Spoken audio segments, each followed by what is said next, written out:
Greetings to all melanated people around the world who are followers of the message of William Branham. It's really a joy, it's a blessing, it's an honor for me to be out here in nature and bringing this message of self-realization to you, this message of emancipation to you, a message that will set you free if you would look inwardly. I have nothing for you to join, I have nothing to point you to, but to point you to look within yourself.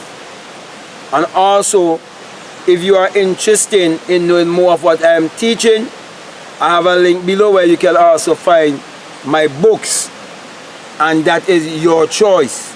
Okay?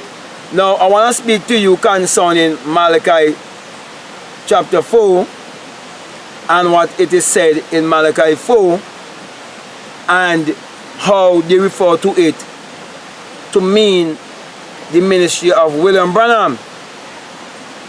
For it says, "Behold, I send you Elijah the prophet before the great and dreadful day of the Lord." Now, the great and dreadful day of the Lord is speaking of when you will come to experience your God self, your higher self.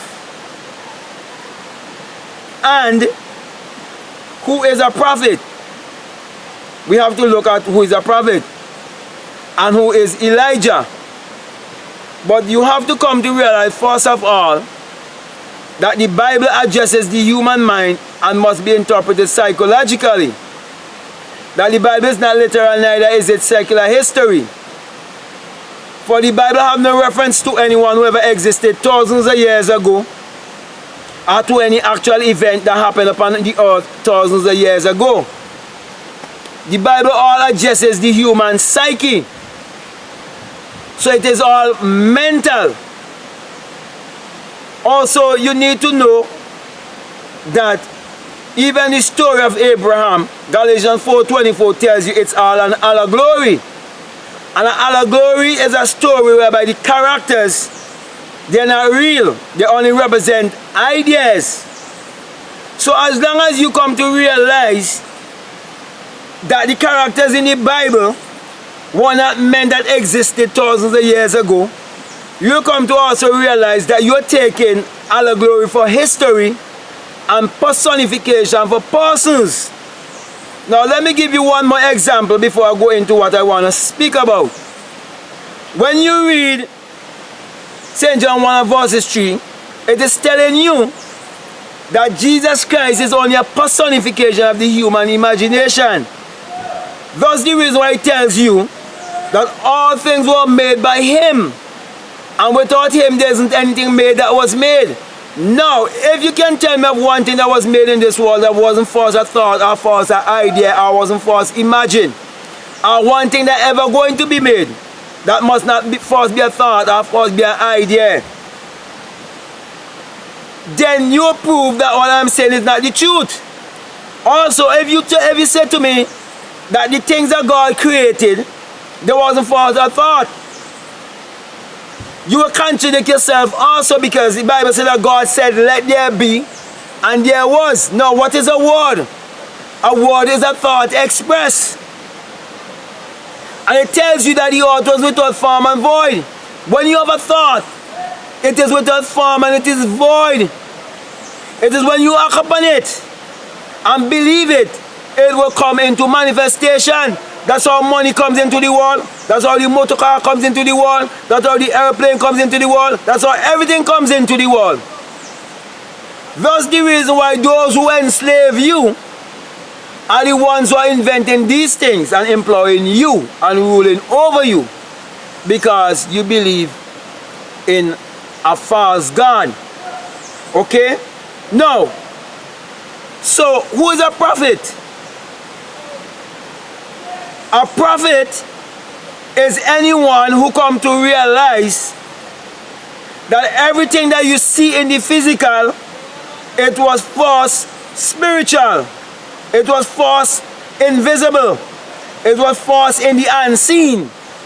And when you can see what you would like to manifest, first of all in the unseen world, and you can tell others even before it happened, and you can manifest it. You're showing your prophetic side. You are being a prophet. So every time you see a man like William Branham who can tell you of something happening before it happened, it is showing you how everything in the world is created.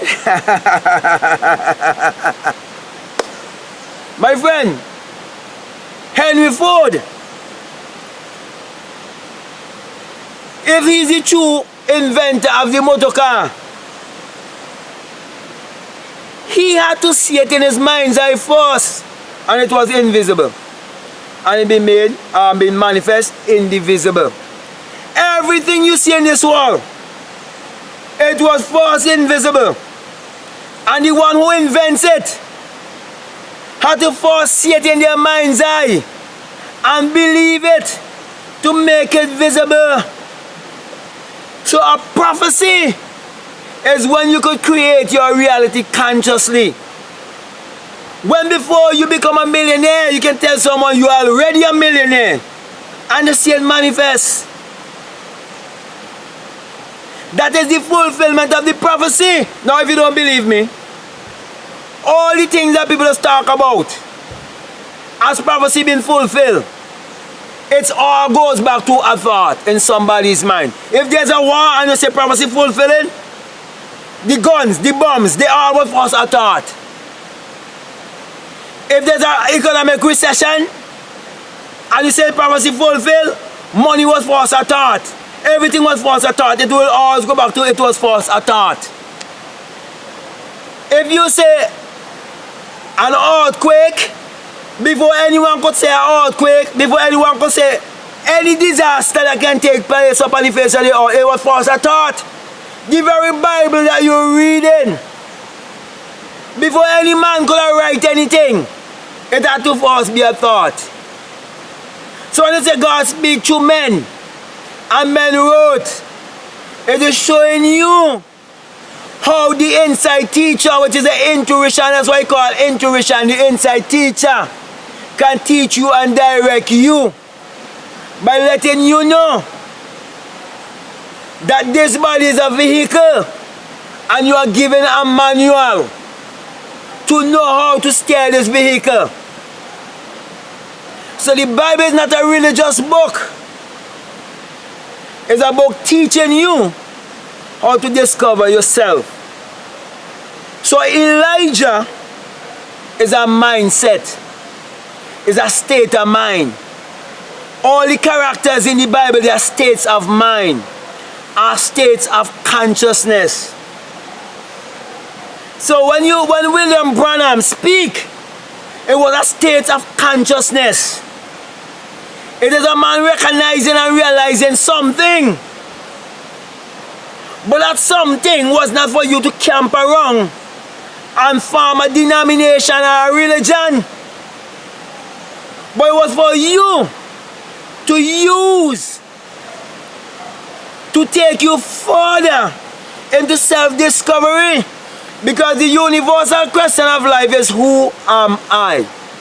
And when the answer comes to you, it has to be, I am. I am that I am. I am whatever I believe myself to be, as a man thinketh in his heart, so is he. And you can never say I am and not referring to yourself. And the name of God is I am from generation to generation. It's your memorial. That's Exodus chapter 3. That's the reason why William Branham had in his tabernacle written, be still and know that I am God. He was telling you the two greatest words is I am. That's the reason why when you say I am, always add something positive to I am.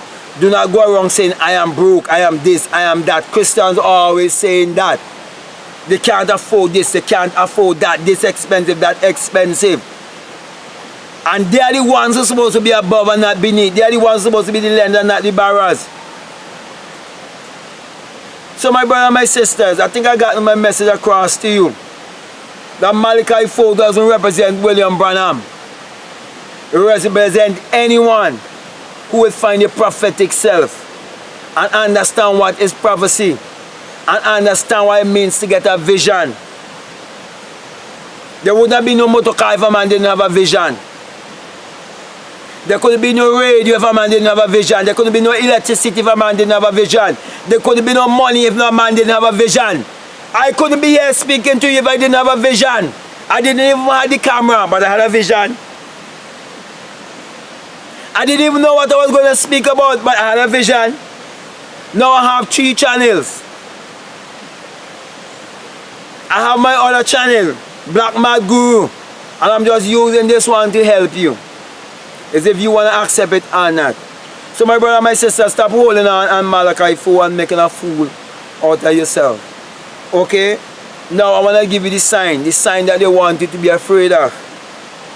The sign of the single eye, which is Matthew 6:22. Say if your eye be single, your whole body will be full of light. And I'm saying to you, my brother and my sister, when you have that experience of the true awakening, you will come to realize that it is the rising of the S-U-N in a S-O-N. And you come to realize that it is the dawning of a new day in your life.